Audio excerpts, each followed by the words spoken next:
today we're back downstairs in the train room. This time we're not doing something Tycho. I haven't been buying as much Tycho stuff. I've actually been buying a little bit more of this kind of stuff. Besides, actually, I did buy, which might get its own video, I don't know. But I bought a brass Shinkansen, so that's pretty cool. But today we're going to be doing a review on the Broadway Limited diecast, mind you, SD70ACE with DCC and sound. I opted for the CSX version. So before we get started, I know I've been lacking on content recently. Did upload one video, I still have another one to do. I've not had time. I was going to edit today, but I ran out of time. So I decided not to just start today. I'm going to do the whole thing tomorrow if I get time. It's been very busy. But to make up for that, I've been expanding the layout, so we've got a yard there now and some stuff. I've been doing a lot of switching, double track some portions and stuff. It's all a little bit different now. It's still pretty messy down here, unfortunately. And I am using a tripod for this video. Oops. I am using a tripod, like I said, hopefully to up the quality a little bit. I would like to have a little bit better videos, So without further ado, let's get started. So looking here, we got the original, or not original, but the box here. Pretty basic. I've had a couple other Broadway Limited diesels. I gotta say their steam engines are really good. Their diesels, some of their newer ones I found are kind of lacking, especially their Gevos they did pretty recently. I did not like mine that I got. It's an okay model. I may sell it in the future and get a Scale Trains one. But I've heard these are really good, so we'll see. I've not opened this yet, so I'm very excited. Got the operator's manual right here. This thing does have smoke. It's telling you not to operate it without smoke fluid. So I'll have to find my bottle somewhere wherever I have it. Got some Conductors Club stuff. And these, I think I have ordered. Thought I ordered the Scale Trains Conductors, whatever. Maybe I ordered the, maybe it's something else, I don't know. Opening up the box now. Got we're taking out the phone. Here's our engine. This box is actually extremely heavy, and it's most likely because the engine is, well, of course, made of diecast. So we're gonna pull it out of here now.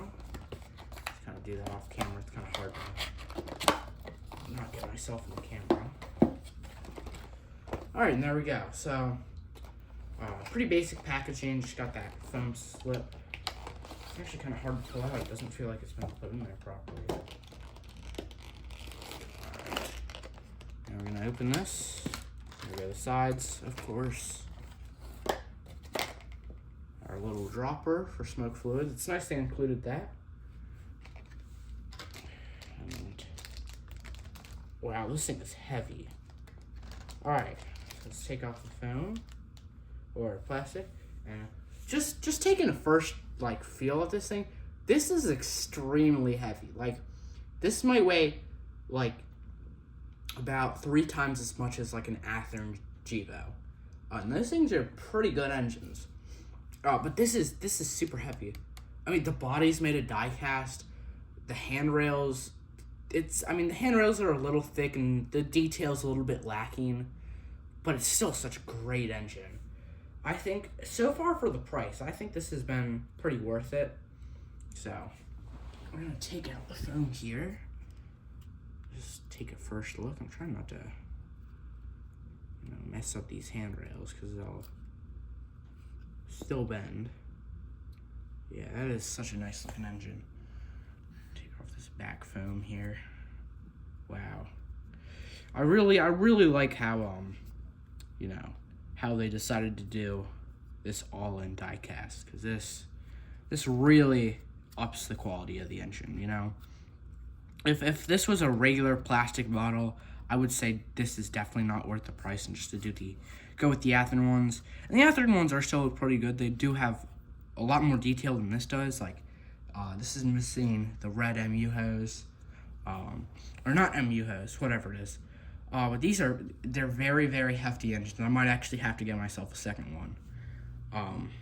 But yeah, So let's go put this on the track and let's go see what functions this has. All right, so I now have it on the track. So let's see what this thing can do. So I've read through the manual. It says if you open this up, there's the on-off switch for the smoke. I'm not gonna worry about opening that up right now. You insert smoke fluid through the little exhaust here. You can actually change how much you want, so I'll show you right now. The CV's right there. If you want to screenshot that, shows you that you can change it. There's how you put it in. This looks like they offer like a U.S. Army version or something. Kind of cool. Maybe I'll have to pick that up. I don't know. I've not yet seen how this thing runs or even operates. I've seen some videos of these. So I'm very excited to see how this thing operates. So I have my power cap set to 3. Let's try to power it on with 8. Maybe that'll work. Okay, well, typical Broadway Limited. They don't have a start it. So if we increase the power, it should start up then. There's the lights. Oh, and just turn this on. Yeah. So the smoke's already going. I mean, that's pretty cool. I might turn that off because, yeah, we're gonna, yeah. So it's gonna get all smoky in here. It's very loud. So one should be the bell. Very nice. See the horn.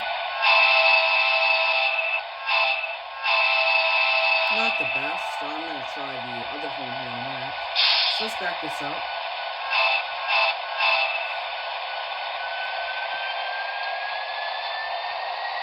So you can see the headlights and stuff.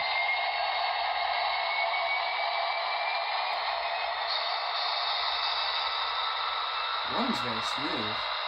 So let's see, zero's turning on the number boards. There's the headlights and stuff. Not very bright.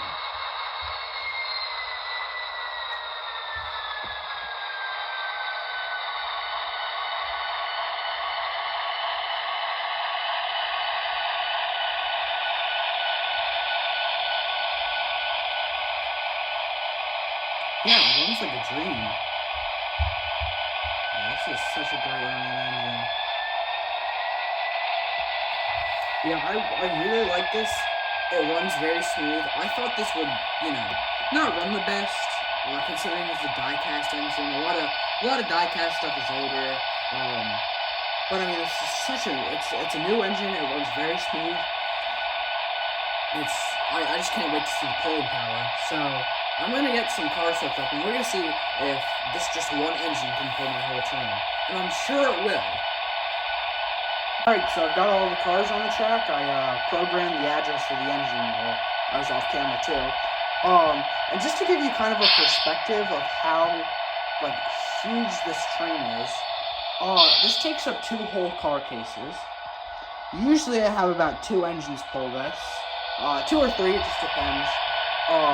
We're going to see if one can do it, and I've heard these can pull really well. So let's see. Let's see if we can pull it. I have high hopes for this. What do you know, with no struggle, I don't even hear any slipping. Wow.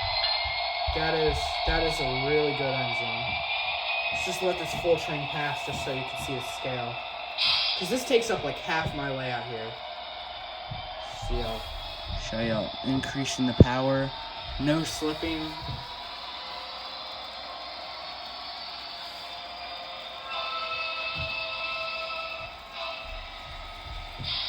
Yeah, it's doing really well. I'm very impressed, to say the least. This is a lot.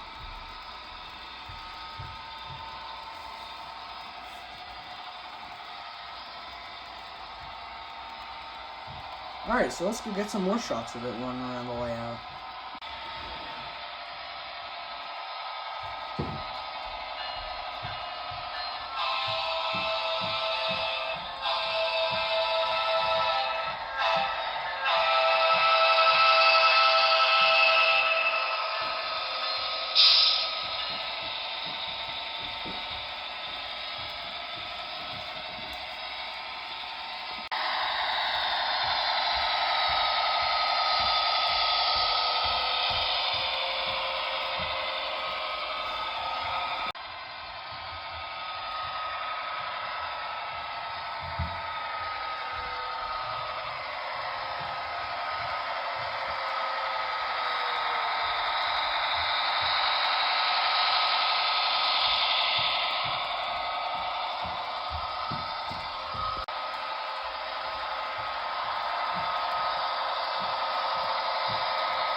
Alright, so I've been running this thing for a little bit longer, and I've got to say, I am super impressed with this engine.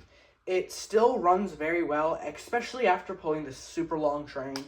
The sounds are very crisp on the engine. It sounds super good. The smoke, I like it. It stops, it continues to come out.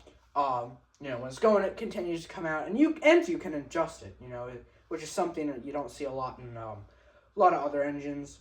So it's overall a great engine. I would recommend this engine, definitely. It's a diecast, and it runs great. It's, if you're looking for an Ace, this may be your best option. Now, they both cost about the same as the Ather models, which is pretty good. If you want your money's worth, it kind of depends what you want. And that kind of brings us into the pros and cons here. I think the pros of this engine, it sounds really well. It runs really well. It's, of course, made of die-cast, so it's going to pull literally anything you throw at it.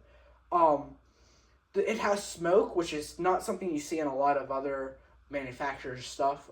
Besides steam engines, I really appreciate that Broadway Limited, a lot of their diesels, they do put in smoke. Now, I've got to say, I have a couple Broadway Limited diesels, and I've not been too impressed with some of them. A lot of them don't have the best sounds. Most of them don't have the best detail, including this one, which I'll get into in a minute. But I think this may be one of their best. So far, my favorite Broadway Limited diesel has been their older run of the AC6000s. I think those perform super well. I like the sounds on them. I just really like mine. But this might actually top it. I don't know. I mean, I think it runs a lot better. It's made of die-cast, which really goes a long way for me. So yeah, this might be my new favorite Broadway Limited diesel. Now, cons of this thing, of course, it doesn't have a lot of detail on it, which I can understand. Most of the detail on this thing is all metal, and it would be really hard and expensive to fit every little single detail there is on this engine, especially in metal. So there are a couple things that are not included. But yeah, I do know that some of the things that are missing on here, the Ather Aces do have. So if this video does really well, I might go out and buy an Ace and compare the two. But, for the time being, I found another video of a guy doing that. So I'll link that in the description. Another con is the smoke on this thing. As much as I praise it, there are a couple drawbacks. Of course, when you start this thing up, the smoke comes out. So you can't really have it sitting idling for a long time unless you're in a well-ventilated room. But the smoke does run out. And the plastic holder for mine, I don't know if this is just mine or if it's for everybody's, but it was a little bit warped. It felt like it didn't really fit into the foam, but that just might be mine. But overall, I have got to say I'm extremely impressed. I'm just blown away by this. So I definitely think if you're in the market for a brand new HSkill Ace or something, this might be your best option. So yeah, I want to thank you guys for watching today's video. This has been really something I've enjoyed making. If this video does really well, expect to see a lot more model railroading content in the future. Another thing with videos, I will say, rail fitting videos I've been cutting back on a lot recently just because I have not had time to do editing. But you'll see a couple more of that in the future. But yeah, so I want to thank you guys for watching, and I will see you in the next one.